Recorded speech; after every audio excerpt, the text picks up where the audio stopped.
আসসালামু আলাইকুম। আজ আমি আপনাদেরকে একটা বিচ্ছেদের তাবিজ দিব, যেটা হাঁটার পথে মানে চলাফেরার রাস্তায় পুঁতে নর্মালি বিচ্ছেদ বা ঝগড়া লাগানো করা হয়।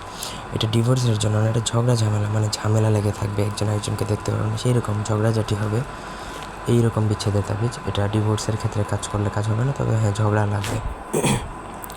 প্রথম থেকে পুরো ভিডিওটা আপনারা সবাই না টেনে শেষ পর্যন্ত দেখবেন। আমার চ্যানেলটা সাবস্ক্রাইব করবেন, লাইক কমেন্ট শেয়ার করবেন। ব্যক্তিগত যে কোনো প্রয়োজন বা যে কোনো কাজের জন্য স্ক্রিনে দেওয়া নম্বরে সরাসরি ফোনে, হোয়াটসঅ্যাপে অথবা ইমোতে যোগাযোগ করে যে কোনো কাজ করাতে পারেন দেশে বা দেশের বাইরে থেকে।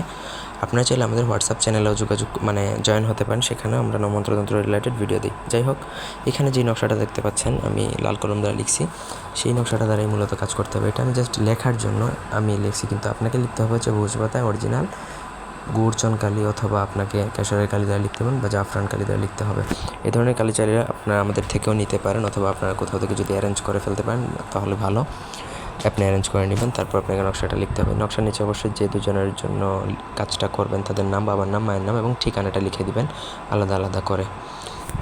নকশা যে কোনো শনি বা মঙ্গলবার দিনে পাক পবিত্র অবস্থায় একা নির্জনে বসে কারো কোনো সহযোগিতা ছাড়া নিরিবিলি বসে আপনাকে লিখতে হবে। নকশা লেখা যখন শেষ হয়ে যাবে, তারপর সেই নকশাটা একটা মাদুলিতে ভরবেন, ভরে মুখটা বন্ধ করে দিবেন।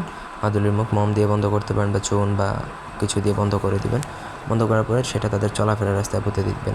এখন যদি দুইজন দুই জায়গায় থাকে, সেক্ষেত্রে দুইটা তাবিজ বানাবেন, দুইটা তাবিজ দুই জায়গায় পুঁতে দেবেন, দুইজনের দুই রাস্তায় পুঁতে দেবেন। আর যদি দুইজন যদি একই জায়গায় থাকে, তাহলে একজনের একটা তাবিজই কাজ হবে, আপনি একজনের মানে ওই চলাফেরার রাস্তায় একটাই পুঁতে দেবেন, ব্যাস কাজ শেষ। এটা করার 7 দিনের মধ্যেই কাজ করে। যদি খুব বেশি হয় তাহলে 9 দিন বা 21 দিন সর্বোচ্চ লাগতে পারে, এর থেকে বেশি লাগবে না কখনোই।